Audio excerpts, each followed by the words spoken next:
So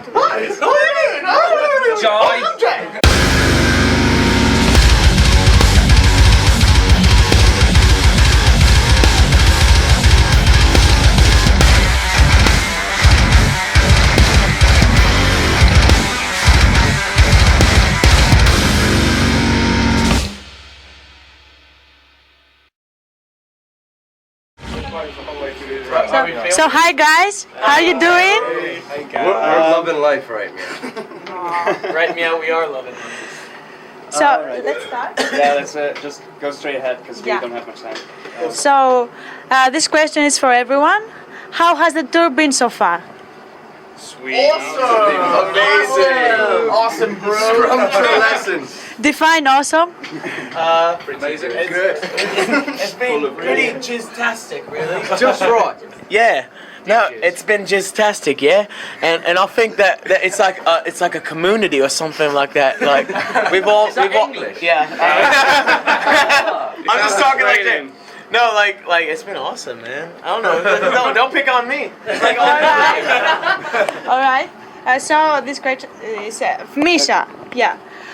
So how it is like to spend all this time in Europe with 11 British lads in a bus? well, to be honest, my bum's a little sore, but I think I'll make it. Yeah, no, it's you know, these guys are the best. I love these guys. They're my bros from another hoe, you know. It's like Okay, awesome. I guess you're having a great time. So, how do you guys spend time on the bus? on the bus. On the bus. We don't have a bus. We have vans. We have separate vans. You have separate vans. And we don't get to hang out. So We want to hang out more, but half our band is dying of AIDS right now. And On that one, you mentioned bus. Monuments, where did you sleep last night? We what was it, on a lay-by in Milton Keynes, with banana peels stuck to our face, courtesy of TesseracT, and that's Rockstars for you. 2011, Rockstar Life. Torn vans, sleep on floors. Yeah. Do you guys get to see any of the places you're playing? Oh, we get to see the venues. Okay. Okay, so after this show, TesseracT will be leaving. How are you all feeling about that? Let's go to... I don't want you guys to leave. Don't leave. How do you feel? disappointed. Are you sad? Just disappointed. Yeah, just disappointed. I'm a little sad and a little horny, but mostly sad. We can sort out one of those We get things, so right? Jay will fix me up all right. And Metal's such, you know, he could just, yeah, no, but We're gonna I'm gonna miss these But guys. we've got the safety fire to fill in. We got our good buddies in the safety fire. All right. So you win some, you lose some. You know? You And lose some, you win some. Who actually came up with the idea for this tour and who set it up? Was it one of you that? We were approached by management about potentially coming over here as a headliner, and we were asked, you know, what bands would you want to bring out? We were like, Bow, right there. We obviously wanted bands for once that were somewhat in the area or vein or genre or whatever you want to call it as we are. So we picked these ones, and it all got put together. As far as the name of the tour, it was just kind of like an idea that we threw out a whole bunch of different ideas, and someone was like, "Oh, that's a good idea," so we kept it. It was a joke. It wasn't supposed to be serious, but it stuck. We were like, yeah, why not? But the fact that the tour is like named the League of Extraordinary Gentlemen signals to us that like the business side of music is also starting to notice gent. Yeah. And is starting to embrace it. I'd say that was more like a joke to us, but it's kind of good that it's also happening. Like, it's seriously Secret like meaning. we just have really. Have you ever seen our song names? Like, we just name things really stupid things, and we thought it was kind of funny. But it does work out pretty well. I think you're right about that. All right. So let me ask the dreaded question: is gent a chord, a tone, a genre, a religion? It's all of that. It's a palm mute. It's an onomatopoeia. I always say soul burn, right? Beginning of soul burn, right? Gent. But now it's like people have decided that it's gonna be like a genre, and like even though we've all said like it's not a genre, like it is a genre. So what are you gonna do? So it doesn't even matter. I mean, we all have aspects of it, but every band on this tour also has a lot of different sounds that are very fresh, that don't rely on that. So regardless of gent being big or not, I think like these bands like kind of stand on their own. and that's why we picked them, because it would be very boring to have a band that just does one thing, you know. Do you guys agree with this viewpoint? Or, Yeah, completely. It's just the word. It's just the word. What really matters is the music. So It's just what everyone's going to be pigeonholed as gent for a while. it's just a band. So you think it's something that will go away I after think- a while, or Post-gent's going to come and gent Yeah, core. that's right. They're all going to come. already happening? I can't wait for Post-reggae. Irish whiskey-fueled gent deathcore, or whatever it's going to be. But the idea I'm getting across is that, like, although it may be some sort of wave that we're riding right now, like, regardless of what happens to gent, I think these bands will stand strong because they're not reliant on that sound. There's so much more to it than just that. And although that is a part of the sound, and obviously we all love that kind of sound, so it is something that people will identify with. But I think there's just so much more to it than just that one sound. All right. Do you think gent has the potential to go mainstream? Who knows? Definitely. Yeah. Brown says that. Monuments for the mainstream. They'll be taking us out on tour soon. So the gent scene, is flagship by the bands on this tour, basically.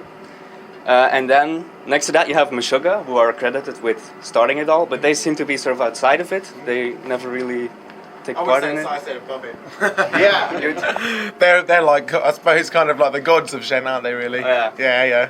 But they've look down on always us. defied description anyways. It's like, you couldn't ever call them even, like, calling them metal is so boring. It's like, they're not metal. Come on, really? Like, you gotta put them in the same band as, like, in the same metal. Yeah, right? They're not metal. They're just Meshuggah, you know? So it's like, and they're still just Meshuggah, you know? They're out there doing their own crazy Swedish thing. Yeah, it sounds like Metallica. It is Metallica. Which is Metallica, of course.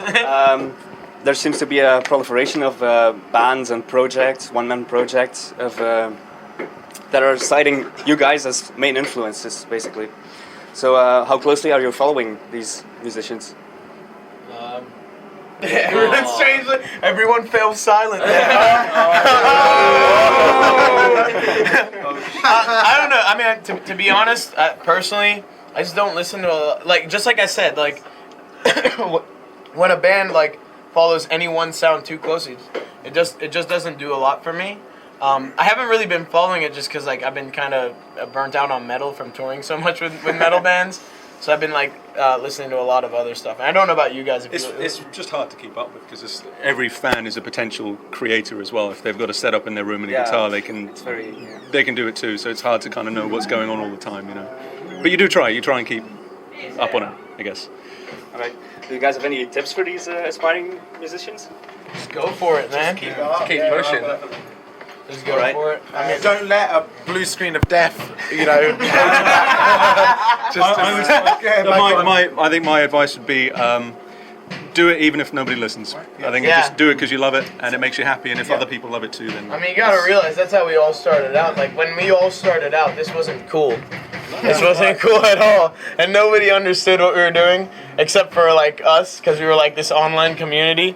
Oh, making money. Look at this. Periphery. Making money. Yeah. We're rolling in it. That's why you guys are opening.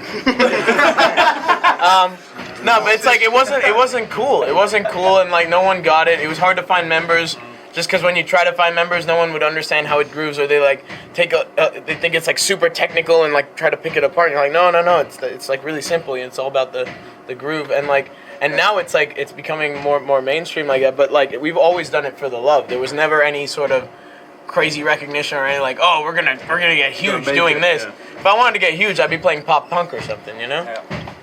So what role, if indeed any role, does music theory play in your guys' songwriting processes? Does anyone here actually know music theory? Don't write this music. No, I mean, as it stands, I can barely read tab. But I think that's kind of just part of the whole style, I guess. It's about doing what sounds right to you.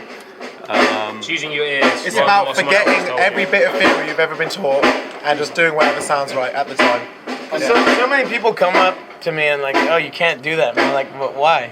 You know, it's like, and I don't think there's anything wrong with learning theory. I'd like to learn theory someday. The only thing that really sucks is when somebody comes up to me and they know more about my songs than I do. They're like, oh, it's like, dude, at 4.5 minutes where you used this mode, and I'm like, what song? Yeah, like we all just use our ears. I don't know if that's like a common thread or not, or it's like a requirement or whatever. I mean, it is, but it's like I've never done well with lessons. I'm self-taught on guitar, and I just kind of always been doing whatever sounds good, you know, like, and just trying to get better on my own.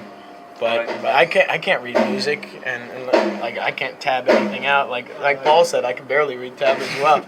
I just like to listen. The thing is, it's turned into this kind of organic thing that is kind of fueling itself. Like people learn your songs and they'll write something and try and take it to another step, and then people learn them, and it's kind of just evolving by itself, with or without. So a very common thing within the scene is plagiarism. Here we go. Misha, you've been you've been a victim countless times. So why do you think this happens? I honestly have no idea. I think it's harder now. No. Here's the thing. Here's the thing that boggles my mind. To steal our music, and just to be clear, it's like these kids will like take a song of ours, and I've seen it happen to every one of you guys. They'll take a song of ours, and they'll like change the title or something. They did it to a whole CD. Yeah, they did to your entire CD. They changed the title, and sometimes they'll even try to sell it online. Now, here's the thing. We were born online. This is our home. You don't think that like someone's gonna notice? Like you must really have like no thought process. But like you think that that kid wouldn't sit there for a second and be like, so I found out about these guys because of the internet, but I'm gonna go ahead and post this up on the internet because I don't think anyone will find out. Like, how far ahead did they think? You know, it was like half a thought, and then they got hungry. Yeah, totally. So every time like that anyone does it, like we just kind of post about it, and they get ripped apart because we have very loyal fans. We all have very loyal fans. Army, innit? Yeah, it is like a personal army, and they just go to town, and it usually ends with an email being like, oh, I'm sorry, I didn't mean to do that. And I'm like, how do you not mean to take our song, rename it, re-upload it, put it for sale, and sometimes even put crappy vocals? Did you just do that by accident, like while you're sleepwalking one night? Slip like an F2. I know.